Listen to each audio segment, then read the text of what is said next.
நியூஸின் காலை தலைப்புச் செய்திகள். பாஜகவுடன் மறைமுக முகமாக திமுக இருக்கிறது.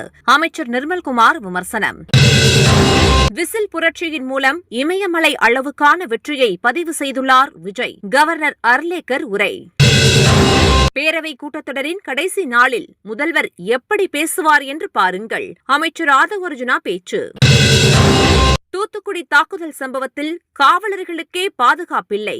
தமிழக பாஜக தலைவர் நயினார் நாகேந்திரன் குற்றச்சாட்டு. உலகில் 3வது பெரிய பொருளாதார நாடாக உருவெடுக்கிறது இந்தியா. மத்திய இணையமைச்சர் எல் முருகன் பெருமிதம்.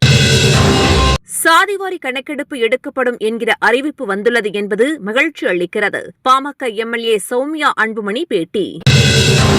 காவிரி விவகாரத்தில் விஜய் உள்ளிட்டோர் அரசியல் செய்கிறார்கள். கர்நாடக முதல்வர் டி.கே. சிவக்குமார் கருத்து. மேகதாதுவுக்கு எதிர்ப்பு. தமிழக அரசு இன்று தனி தீர்மானம். உலகின் ஒட்டுமொத்த டிஜிட்டல் பரிவர்த்தனைகளில் பாதி இந்தியாவில் மட்டுமே நிகழ்கிறது. பிரதமர் நரேந்திர மோடி பெருமிதம்.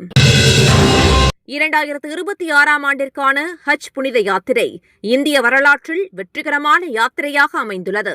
மத்திய அமைச்சர் கிரண் ரிஜிஜு பெருமிதம். போதைப்பொருள் இல்லாத இந்தியாவின் தூதர்களாக மாணவர்கள் மாற வேண்டும். குடியரசு துணைத் தலைவர் சி.பி. ராதாகிருஷ்ணன் கருத்து. நாடு முழுவதும் பெட்ரோல், டீசல், எல்பிஜி விநியோகம் சீராக உள்ளது. எரிபொருளை பொறுப்புடன் பயன்படுத்த மத்திய பெட்ரோலியத்துறை அமைச்சகம் வேண்டுகோள்.